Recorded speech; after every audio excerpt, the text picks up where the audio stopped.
जातः पतिरेकयासीत् सदाधार पृथिवीं द्यां ते मां कस्मै देवाय हविषा विधेम। तू ही स्वयं प्रकाश सुचेतन सुख स्वरूप शुभ त्राता है। सूर्य चंद्र लोकादिक को तू रचता और टिकाता है। पहले था अब भी तू ही है घट घट में व्यापक स्वामी। योग भक्ति तप द्वारा तुमको पावे हम अंतर्यामी। इस प्रातःकालीन अमृत बेला में देश के विभिन्न हिस्सों से जुड़े हुए सभी हमारे साथी प्यारे बच्चे सभी को सादर सप्रेम नमस्ते। पिछले हफ्ते हमने ब्रह्म यज्ञ के विषय में जाना था कि हमारे जो पूर्वज थे, चाहे वो मर्यादा पुरुषोत्तम श्री राम हो, योगी राज कृष्ण हो, अन्य ऋषि महर्षि हुए हैं, सभी पंच महायज्ञ किया करते थे। 5 तरह के यज्ञ किया करते थे और वो दैनिक किया करते थे, रोजाना किया करते थे, प्रातःकाल और सायंकाल, इसलिए इनको महायज्ञ कहा गया है। तो उसी में आज हम देव यज्ञ के विषय में जानेंगे। देव यज्ञ को अग्निहोत्र भी कहते हैं, हवन भी कहते हैं। अभी आपने योग के कार्यक्रम के पश्चात जो हवन किया था और हर रविवार को करते भी हैं, सीखते हैं। यहाँ पर आचार्य विश्वास जी भी सिखाते हैं, कई बार मैंने भी, आचार्य भूदेव जी, तो इस भवदेव जी शास्त्री ने भी सिखाया है आपको। तो ये जो देव यज्ञ है इसके बारे में आज हम जानने का प्रयास करेंगे कि ये क्या है और क्यों करना चाहिए। देखिए बच्चों, हम सभी रोजाना कुछ न कुछ गंदगी वायुमंडल में, वातावरण में छोड़ते रहते हैं। मनुष्य एक ऐसा प्राणी है, उसमें सबसे ज्यादा गंदगी फैलाता है, पसीना भी आता है, इसका मलमूत्र भी किसी काम का नहीं होता। गाय के गोबर से तो घर पवित्र किया जाता है और मनुष्य का जो मलमूत्र वो किसी काम नहीं आता, उससे अपवित्रता ही फैलती है। इसके अलावा प्रकृति में जितने भी जीव जंतु हैं, उनकी परमपिता परमात्मा ने एक ऐसी व्यवस्था कर रखी है कि वो स्वयं ही उनका सफाई होती रहती है। उनके द्वारा कोई प्रदूषण नहीं फैलता। इस पूरे ब्रह्मांड में जो भी प्रदूषण फैला हुआ है उसके लिए कोई पशु पक्षी दोषी नहीं है। दोषी है तो केवल मनुष्य मात्र है। इसलिए हमारे ऋषियों ने देव यज्ञ का विधान किया था कि प्रातःकाल और सायंकाल हम दैनिक यज्ञ करें। यज्ञ में क्या होता है, 4 प्रकार की सामग्री मिलाई जाती है। 4 प्रकार के पदार्थ होते हैं। एक तो होते हैं पुष्टिकारक, जो हमारे स्वास्थ्य को अच्छा रखते हैं।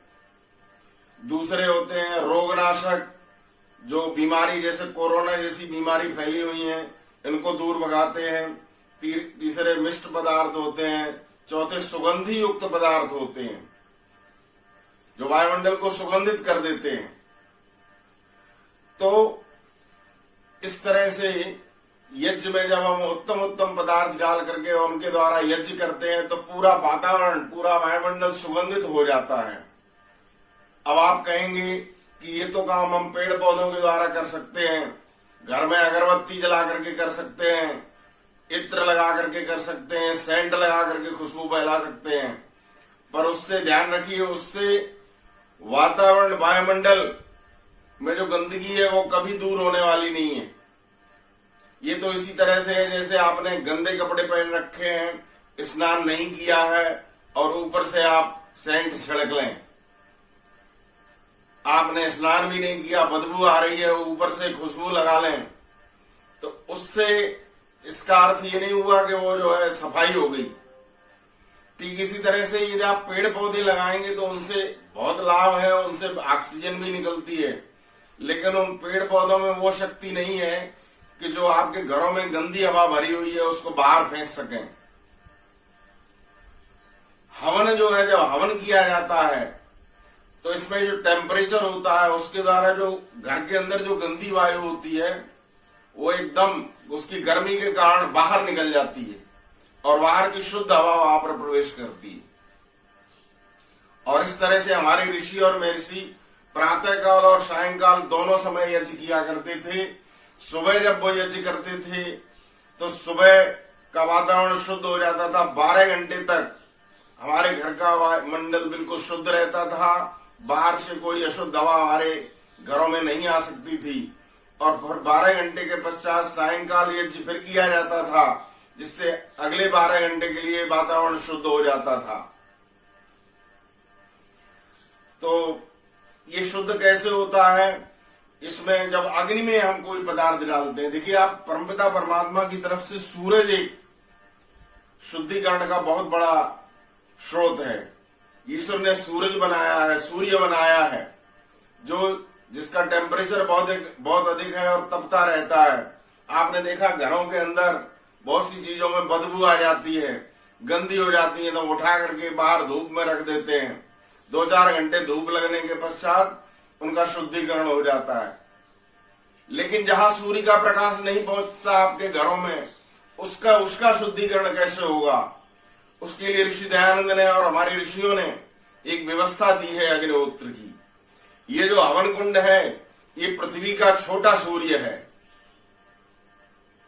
जब हम हवन कुंड में विशेष समिधाओं के द्वारा, समिधाएं भी इसमें कौन सी डाली जाती हैं जिनमें ज्यादा कार्बन डाइऑक्साइड नहीं निकलती, ज्यादा धुआं नहीं होता, वायुमंडल शुद्ध होता है, वो समिधाएं होती हैं पीपल की, आम की, बरगद की, चंदन की, पलाश की, बेल की, बिल्व जिसको कहते हैं। इस तरह के पौधों की समिधाएं और उत्तम उत्तम सामग्री उसमें डाल करके जब हम यज्ञ करते हैं तो जो पदार्थ उसमें डाला जाता है उसकी शक्ति हजारों गुना बढ़ जाती है। आपने देखा कि इस समय सबसे अधिक आवश्यकता किसकी है? हवा की आवश्यकता, शुद्ध हवा की आवश्यकता है। कितनी आवश्यकता है कि सिलेंडर के लिए, गैस ऑक्सीजन के लिए मारामारी मची हुई है। लोग ऑक्सीजन की चोरी सिलेंडर की करने लग गए हैं, क्योंकि वायुमंडल की जो हवा थी वो प्रदूषित हो गई, उसमें कोरोना आ गया, क्योंकि हम सब लोगों ने यज्ञ करना छोड़ दिया। प्राचीन हमारे ऋषि महर्षि दैनिक यज्ञ किया करते थे। मर्यादा पुरुषोत्तम श्री राम हो, योगीराज कृष्ण हो। योगीराज कृष्ण के जीवन में भी आता है कि जिस समय वो हस्तिनापुर जाते हैं दुर्योधन से संधि के लिए, रास्ते में सायंकाल हो जाता है तो वहां पर रथ रुकवा देते हैं और वहीं पर संध्या और हवन करके फिर आगे बढ़ते हैं। तो इस तरह से हमारे ऋषि और महर्षि प्रतिदिन यज्ञ किया करते थे। यज्ञ में डाले हुए पदार्थों की जो है उसकी क्षमता हजारों गुना बढ़ जाती है अग्नि के प्रभाव से। जैसे आप एक मिर्च को खाएं तो उसका मिर्च का प्रभाव केवल आपको पता चलेगा, लेकिन वही मिर्च यदि आप तवे पर भूने, अग्नि में डालें, तो आसपास बैठे हुए लोगों का वहां पर रुकना मुश्किल हो जाएगा। क्योंकि उसके छोटे छोटे परमाणुओं में टूटने के कारण उसका प्रभाव हजारों गुना हो गया। ठीक इसी तरह से जब हम उत्तम उत्तम पदार्थों को लेकर के जब हम अग्नि में डालते हैं तो उसकी शक्ति हजारों गुना बढ़ जाती है। घर के अंदर जो आसपास की जो वायु है वो सब बाहर निकल जाती है और शुद्ध हवा वहां पर प्रवेश करती है। इस तरह से हमारे घरों में प्रतिदिन यज्ञ हुआ करते थे। आचार्य चाणक्य ने तो एक जगह लिखा है कि जहां स्वाहा सुधाकार न ध्वनि गर्जतानी शमशान तुल्यानि ग्रहाणितानी। जिन घरों में स्वाहा सुधा, ये हवन आदि की धुन, वेद मंत्रों की धुन सुनाई नहीं देती, जहां वेद मंत्रों से दैनिक यज्ञ नहीं होते, वो घर शमशान के तुल्य माने हैं। आचार्य चाणक्य ने ये भी लिखा है। तो हम यज्ञ क्यों करें? क्योंकि हमारे ऋषि महर्षि जितने थे वो दैनिक यज्ञ किया करते थे। वाल्मीकि रामायण उठा करके देखो, मर्यादा पुरुषोत्तम श्री राम हो या राजा दशरथ हो, उनके राज्य में वहां पर लिखा हुआ है कोई परिवार, कोई घर ऐसा नहीं होता था जहां सुबह और शाम को हवन नहीं होता हो। महर्षि वाल्मीकि लिखते हैं, कामीवान कुदरियोवा निशंसा पुरुष कुचित दुष्टम सक्य अयोध्यायाम न विद्वान न नास्तिका। और नाना हिताग्निर विद्वान न क्षुद्रो व न तस्करा, कोई भी घर ऐसा नहीं था जहां पर दैनिक यज्ञ नहीं होता हो।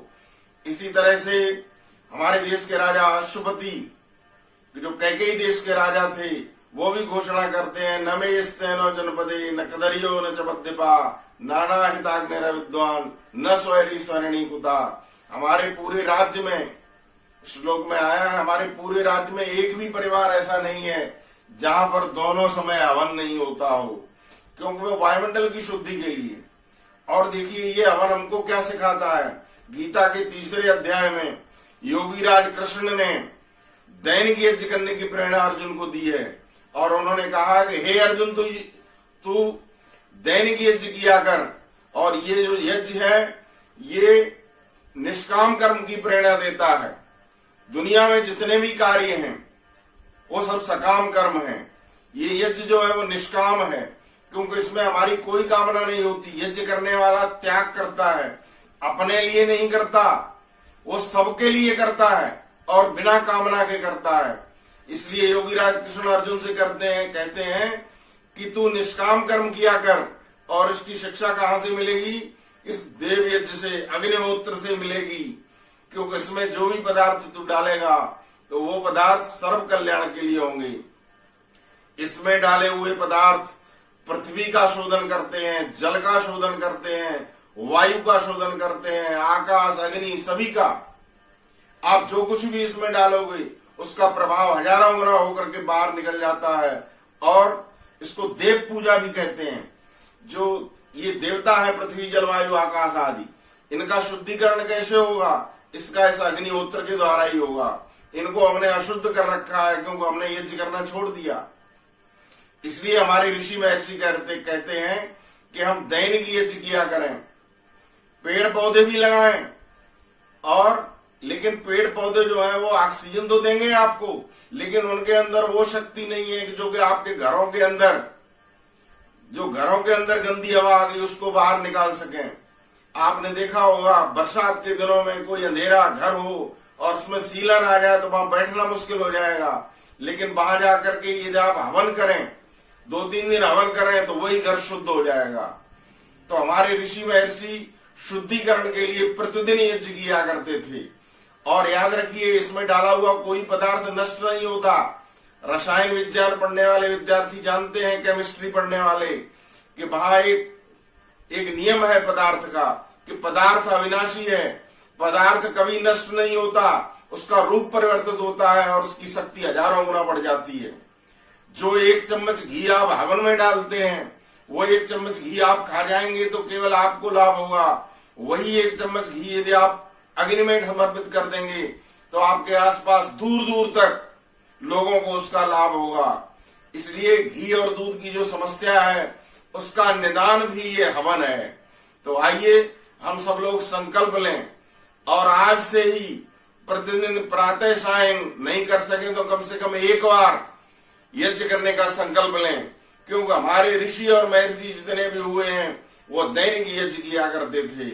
इन 5 महायज्ञों में ये दूसरा महायज्ञ है देव यज्ञ, जिसके विषय में महर्षि मनु कहते हैं, ऋषि यज्ञम देव यज्ञम भूत यज्ञम च सर्वदा निर्जम पितृ यज्ञम यथाशक्ति नापेत। ये 5 महायज्ञ हैं जिनको हमें यथाशक्ति कभी भी छोड़ना नहीं चाहिए। वो कहते हैं ये नित्य कर्म है। जिस तरह से हम रोज स्नान करते हैं, रोज भोजन करते हैं, रोज मंजन करते हैं, ठीक इसी तरह से ये जो नित्य कर्म है इनको हम छोड़ नहीं सकते। और इनको हमने छोड़ दिया इसलिए हमारी आज दुर्दशा हो रही है, सिलेंडर के लिए भटक रहे हैं। परमपिता परमात्मा ने ये 2 सिलेंडर दायां और बायां नाक पहले से ही हमको दे रखे हैं शुद्धि के लिए, और कितने अच्छे ये सिलेंडर हैं। तो आइए हम वायुमंडल की शुद्धि के लिए पेड़ पौधे भी लगाएं और दैनिक यज्ञ करने का संकल्प लें, तो हवा हमको शुद्ध मिलेगी। और जो ऑक्सीजन की आज समस्या और जो मारामारी मची हुई है, कोरोना जैसी बीमारियों से हम बचे रहेंगे। आपको एक उदाहरण और बता दें, जिस समय भोपाल गैस कांड हुआ था वहां पर 2 परिवार ऐसे थे जो बच गए थे। कैसे बचे थे? आधी रात के समय जब उनके दम घुटने लगा तो उन्होंने देखा बाहर निकल करके कि कहीं आग लग गई है। तो किसी ने कहा कि ऐसी गैस दुर्घटना हो गई है। तो तो उनकी पत्नी ने कहा कि आओ हम सब मिलकर के यज्ञ करते हैं, हवन करते हैं। तो उन्होंने रात में ही हवन करना शुरू कर दिया और उनका दम घुटना बंद हो गया। अब वो परिवार दैनिक यज्ञ करता रहा। कुशवाहा परिवार था, इसी तरह से एक राठौर परिवार था। इन दो परिवारों ने दैनिक यज्ञ जारी रखा और वो दोनों परिवार प्रभावित नहीं हुए। बाकी भोपाल के इस कांड में बाकी जितने भी परिवार थे वो प्रभावित हो गए। तो आइए, ये जो दैनिक यज्ञ है इतना अच्छा है कि कोरोना जैसी महामारी में भी ये रामबाण है। आइए हम आज से ही संकल्प लें कि प्रतिदिन दोनों समय नहीं तो कम से कम एक बार यज्ञ अवश्य किया करेंगे। इन्हीं शब्दों के साथ मैं अपनी वाणी को विराम देता हूं। आप सभी को धन्यवाद। ओम शम।